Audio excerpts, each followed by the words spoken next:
Hello बच्चों, आज हम लोग पढ़ने वाले हैं वैद्युत चुंबकीय प्रेरण, इलेक्ट्रोमैग्नेटिक इंडक्शन। तो विद्युत चुंबकीय प्रेरण क्या होता है, इसको समझने के लिए सबसे पहले हमें समझना होगा चुंबकीय फ्लक्स। तो चुंबकीय फ्लक्स क्या होता है? चुंबकीय फ्लक्स याद होगा आप लोगों को, विद्युत वाले चैप्टर में पढ़ाया गया था वैद्युत फ्लक्स। उसी तरीके से हम लोग पढ़ेंगे चुंबकीय फ्लक्स, मैग्नेटिक फ्लक्स। तो इसका सिंपल सा परिभाषा है, किसी चुंबकीय क्षेत्र में किसी तल से, किसी चुंबकीय क्षेत्र में किसी तल से अभिलंबवत गुजरने वाले चुंबकीय बल रेखाओं की संख्या को चुंबकीय फ्लक्स कहते हैं। एक बार फिर से, किसी चुंबकीय क्षेत्र में किसी तल से अभिलंबवत गुजरने वाली चुंबकीय बल रेखाओं की संख्या को चुंबकीय फ्लक्स कहते हैं। जैसे मान लीजिए ये कोई तल है और ये चुंबकीय बल रेखाएं यहाँ से गुजर रही हैं, इस तरीके से ढेर सारी चुंबकीय बल रेखाएं यहाँ से गुजर रही हैं। तो इन चुंबकीय बल रेखाओं की संख्या को क्या बोलते हैं हम लोग? चुंबकीय फ्लक्स। उदाहरण के तौर पे मैं बताता हूँ आपको। सपोज मान लीजिए ये कोई तल है और इसको मैं ऐसे ले रखा हूँ और इधर चुंबकीय बल रेखाएं ऐसे गुजर रही हैं, ढेर सारी चुंबकीय बल रेखाएं हैं, चुंबकीय क्षेत्र यहाँ पे चुंबकीय बल रेखाएं ऐसे गुजर रही हैं। तो इस तल से लंबवत गुजरने वाली चुंबकीय बल रेखाओं की संख्या को हम लोग क्या बोलेंगे? चुंबकीय फ्लक्स। सपोज मान लीजिए यहाँ पे चुंबकीय क्षेत्र है, ये सब चुंबकीय बल रेखाओं से हम लोग चुंबकीय क्षेत्र को प्रदर्शित करते हैं और यहाँ पे हमने एक तल ले लिया ये। अब इस तल से अभिलंबवत मतलब तल ऐसे है, तल ऐसे, चुंबकीय बल रेखाएं ऐसे गुजर रही हैं। तो इस तल से दो बल रेखाएं गुजर रही हैं। तो फ्लक्स क्या होगा? फ्लक्स को हम लोग φb से डिनोट करते हैं। फ्लक्स क्या होगा? 2 होगा यहाँ पे। अगर यहाँ पर दो बल रेखाएं और बना लेते हैं, यानी कि अब इसी क्षेत्रफल से या इसी तल से, इसी पृष्ठ से 4 बल रेखाएं गुजर रही हैं, तब फ्लक्स क्या हो जाएगा? φb बराबर 4। तो ये चुंबकीय फ्लक्स हो गया। इसका एक गणितीय परिभाषा होता है जिसके आधार पर हम लोग फार्मूला बनाते हैं। तो गणितीय परिभाषा क्या होता है? चुंबकीय क्षेत्र व क्षेत्रफल सदिश के अदिश गुणन को, अदिश गुणन मतलब डॉट प्रोडक्ट, अदिश गुणन को ही हम लोग क्या कहते हैं? चुंबकीय फ्लक्स कहते हैं। ठीक है, यानी फार्मूला अगर इस डेफिनेशन के आधार पे बनाए तो φb is equal to vector b dot vector a, यानी कि आप परिभाषा सिंपल क्या याद रखेंगे? Dot product of magnetic field and area vector, dot product of magnetic field and area vector, यानी कि dot product of magnetic field and area vector is called magnetic flux. तो इस तरीके से चुंबकीय फ्लक्स का ये फार्मूला बनता है। इसको हम लोग ऐसे लिख सकते हैं, φb is equal to ba cos theta. Theta क्या भैया? थीटा जो है angle between vector b and vector a। ठीक, अब मान लीजिए ये कोई मैग्नेटिक फील्ड लाइंस है और यहाँ पे हम लोगों ने एक एरिया ले लिया, ये इस तरीके से। ठीक, अभी यहाँ पर चुंबकीय बल रेखाएं हैं ये, और जो एरिया है, चुंबकीय बल रेखाएं जो है वो इस क्षेत्रफल से, इस तल से लंबवत गुजर रही हैं। क्या गुजर रही हैं? लंबवत गुजर रही हैं। ठीक है, अब क्या करें हम लोग? ये कोई एरिया है, अब यहाँ से चुंबकीय बल रेखा इस तरीके से जा रहा है और एरिया जो हो गया ये लंबवत ये हो गया। तो ये एंगल मान लीजिए अब थीटा हो गया। तो हमें कौन सा कंपोनेंट लेना होता है? b का अगर परिमाण जो है b है तो इधर लेंगे b cos थीटा और इधर आएगा b sin थीटा। तो हमें इससे कोई लेना देना नहीं है, हमें तल के लंबवत जो बल रेखाएं जा रही हैं उससे मतलब है। अब यहाँ पर फ्लक्स की अगर मैं बात करूँ तो फ्लक्स यहाँ पर आएगा एरिया ए, और यहाँ पर पहले बी को लिखते हैं, तो यहाँ पर आएगा बी कॉस थीटा, और एरिया जो इसका बनेगा वो मान लीजिए एरिया ए है, तो इसे लिखते हैं फाई बराबर B A cos theta. Clear? तो ये बन जाता है चुंबकीय फ्लक्स का फार्मूला। ये थीटा क्या है? Angle between B and A, angle between B and A. अब ध्यान दीजिए,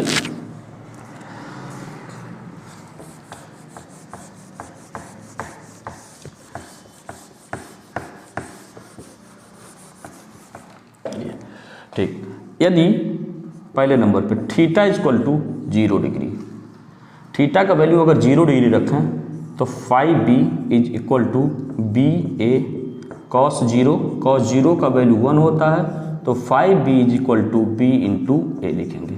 यानी कि फ्लक्स ये मैक्सिमम मिला है, मैक्सिमम फ्लक्स। अब कहानी समझिए इसका। अभी क्या है कि चुंबकीय बल रेखाएं सब इधर गुजर रही हैं, इस तरीके से चुंबकीय बल रेखाएं, ठीक है।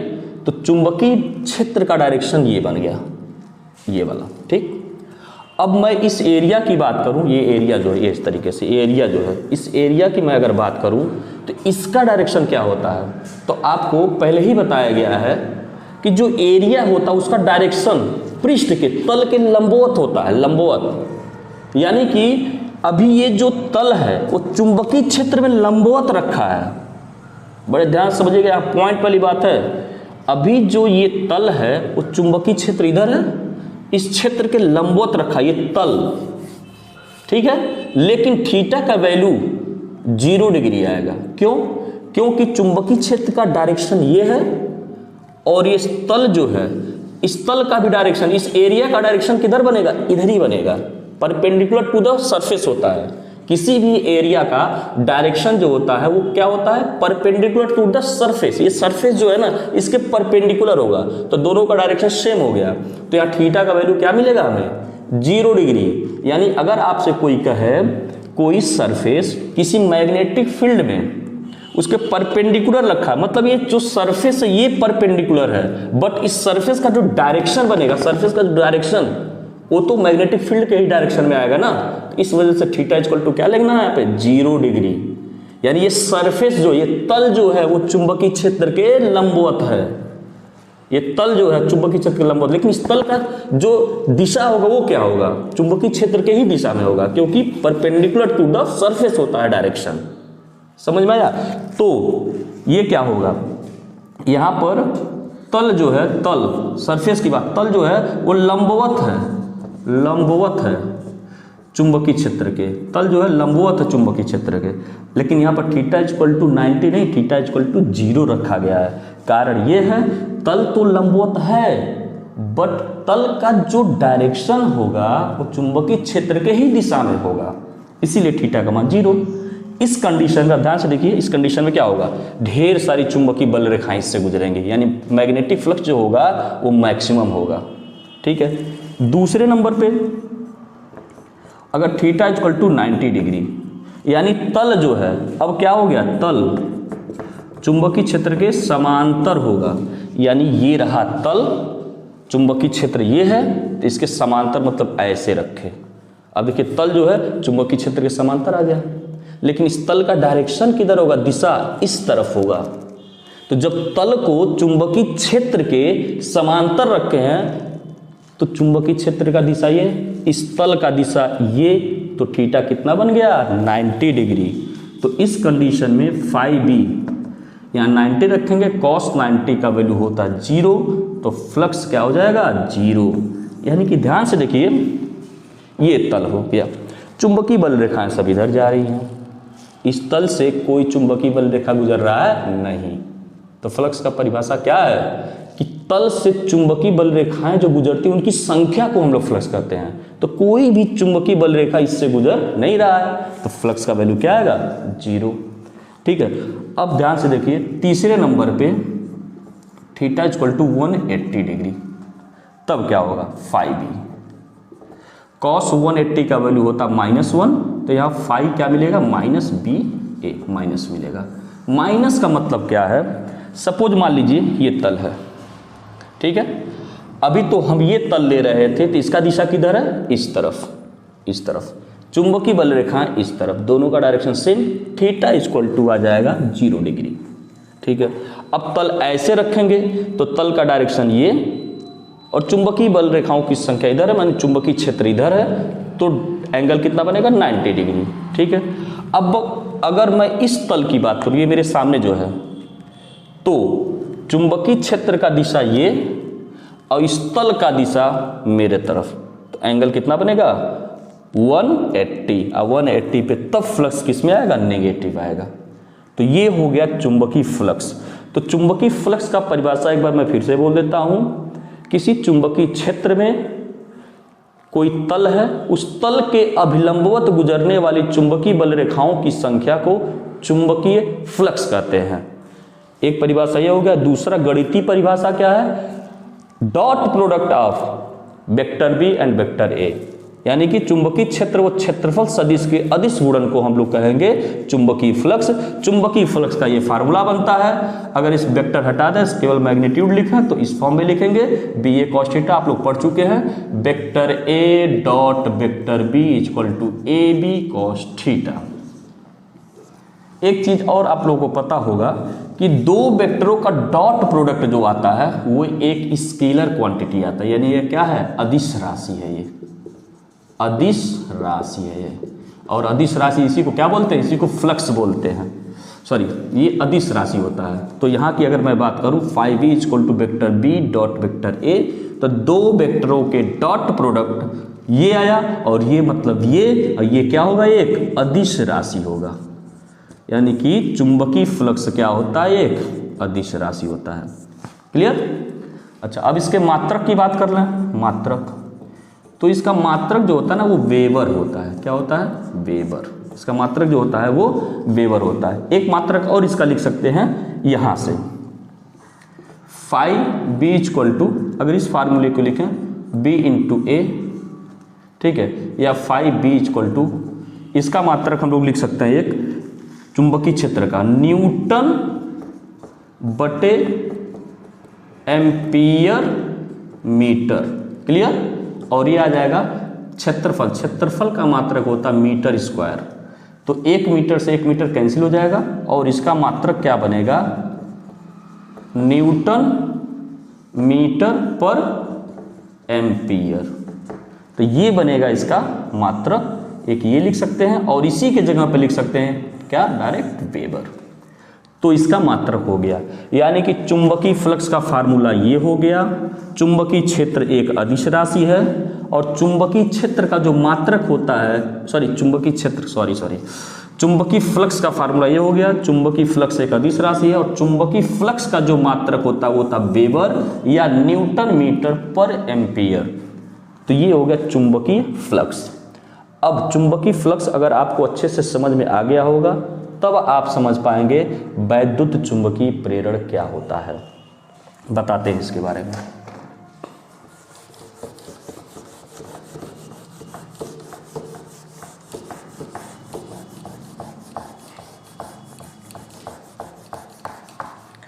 वैद्युत चुंबकीय प्रेरण,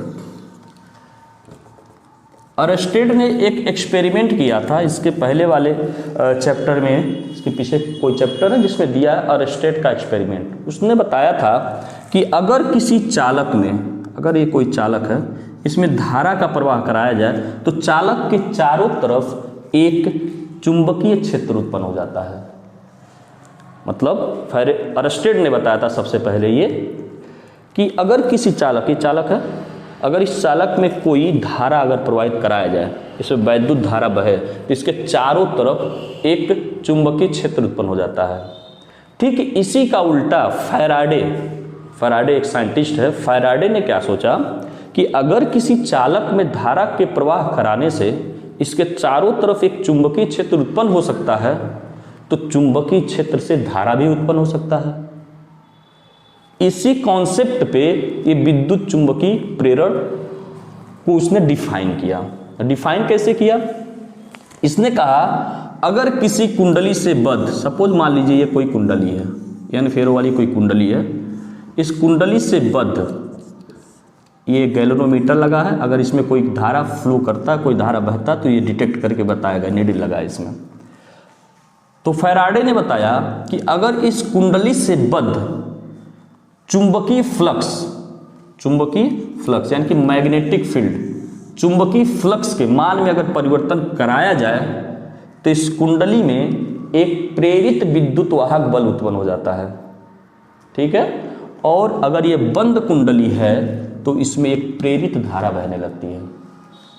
इस घटना को विद्युत चुंबकीय प्रेरण कहते हैं। क्लियर? यानी कि क्या डेफिनेशन फिर से मैं बताता हूं आपको कि अगर किसी कुंडली से बद्ध फ्लक्स के मान में परिवर्तन कराया जाए तो कुंडली में एक प्रेरित विद्युत वाहक बल उत्पन्न हो जाता है और कुंडली में एक प्रेरित धारा बहने लगती है, अगर बंद कुंडली है तो। इस घटना को विद्युत चुंबकीय प्रेरण कहते हैं। क्लियर? जैसे मान लीजिए इसने एक एक्सपेरिमेंट किया, एक चुंबक इसने लिया, ये नॉर्थ पोल है मान लीजिए, तो नॉर्थ पोल से चुंबकीय बल रेखाएं बाहर निकलती हैं इस तरीके से बाहर निकलती हैं, ठीक है। ठीक है, चुंबकीय बल रेखाएं बाहर निकली। अब इसने क्या किया, इस चुंबक को जब पास लाया, इस कुंडली के जब पास लाने लगा तो देखा कि इसमें डिफ्लेक्शन, जो गैल्वेनोमीटर लगा इसमें डिफ्लेक्शन मिला, किसी डायरेक्शन में ले सकते हैं आप, इधर ले सकते हैं, इधर किसी डायरेक्शन में डिफ्लेक्शन मिला जब पास लाया तो डिफ्लेक्शन। फिर जब इसको दूर ले जाने लगा तो डिफ्लेक्शन अपोजिट डायरेक्शन में मिलने लगा।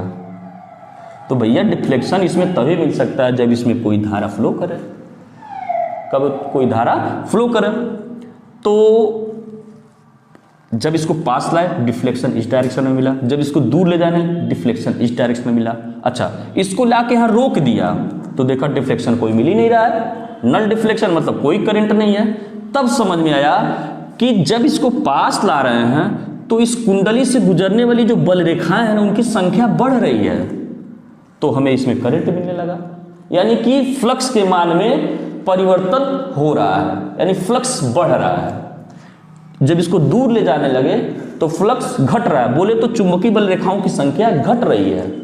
इसका मतलब क्या हुआ, पास लाने पर चुंबकीय फ्लक्स बढ़ रहा है, दूर ले जाने पर चुंबकीय फ्लक्स घट रहा है। इसका मतलब हुआ कुंडली से बद्ध चुंबकीय फ्लक्स के मान में परिवर्तन हो रहा है, और परिवर्तन होने के कारण इसमें एक धारा मिल रहा है।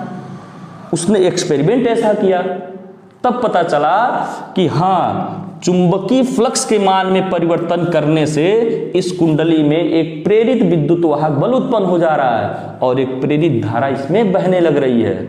इस घटना को विद्युत चुंबकीय प्रेरण कहा गया। और भी एक्सपेरिमेंट है किताब में, और भी एक्सपेरिमेंट इसके दिए हैं कि मतलब कुल मिला जुला के फंडा यही है कि इस कुंडली से बद्ध फ्लक्स के मान में हमें परिवर्तन करना है। अब वो कैसे करते हैं, चुंबक को पास लाके करें, चुंबक को दूर ले जाके करें, या चुंबक को वहीं रख दें, कुंडली को पास ले जाएं, कुंडली को दूर ले जाएं। तो मुद्दा यहां यह है कि बस इस कुंडली से बद्ध फ्लक्स के मान में परिवर्तन होना चाहिए। अगर बद्ध फ्लक्स के मान में परिवर्तन होगा तो कुंडली के सिरों के बीच एक प्रेरित विद्युत वाहक बल उत्पन्न होगा। प्रेरित विद्युत वाहक बल इसे बोलते हैं इंड्यूस्ड ईएमएफ बोलते हैं, इलेक्ट्रोमोटिव फोर्स, प्रेरित विद्युत वाहक बल। और इसमें एक प्रेरित धारा, इंड्यूस्ड करंट, इसे इंड्यूस्ड करंट बोलते हैं, इसे इंड्यूस्ड करंट, प्रेरित धारा बहने लगती है। ये जो घटना है ना, प्रेरित विद्युत वाहक बल उत्पन्न होने का और प्रेरित धारा बहने का, इसी घटना को हम लोग बोलते हैं वैद्युत चुंबकीय प्रेरण। ठीक है, तो बच्चों कल वैद्युत चुंबकीय प्रेरण के बारे में और आपको मैं बताऊंगा। तब तक के लिए इतना आप लोग पढ़िए। वीडियो देखने के बाद आप लोग किताब से इसको थोड़ा पढ़िएगा, आपको अच्छे से समझ में आएगा। धन्यवाद।